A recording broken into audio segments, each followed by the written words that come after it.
হাটে তোলার আগে বছর জুড়েই চলে গরু মোটা তাজা করার কাজ।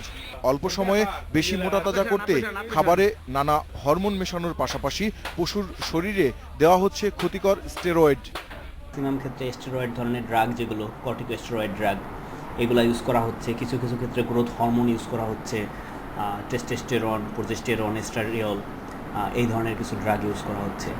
স্টেরয়েড বা হরমোনে মোটা তাজা করা পশু যাচাই করে দেখলে সাধারণ পশুর সঙ্গে পার্থক্যটা বুঝতে পারবে ক্রেতারা। আজকে আপনি গরুর মাংস খেলেন যেগুলোকে স্টেরয়েড কিংবা হরমোন দিয়ে মোটা তাজা করা হয়েছে, এবং কালকেই আপনি অসুস্থ হয়ে যাবেন, এটা না।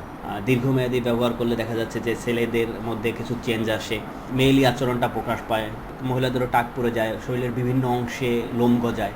আবার ছেলে মেয়ে উভয়েরই দেখা যায় যে স্কিনের যে সমস্যা, চর্মরোগের পরিমাণটা বেড়ে যায়। এদিকে ক্ষতিকর ওষুধ দিয়ে মোটা তাজা করার তথ্য পেলে কড়া ব্যবস্থা নেওয়ার কথা জানিয়েছে সরকার।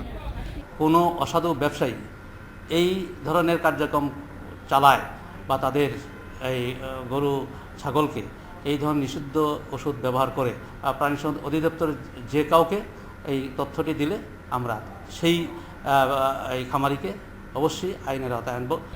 অনেক সময় নির্দেশনা মেনেই খামারিরা গোখাদ্যে ভিটামিন জাতীয় ওষুধ মেশান। সাধারণ মানুষ তাকেও ক্ষতিকর বলে মনে করে বলেও জানালেন এই কর্মকর্তা।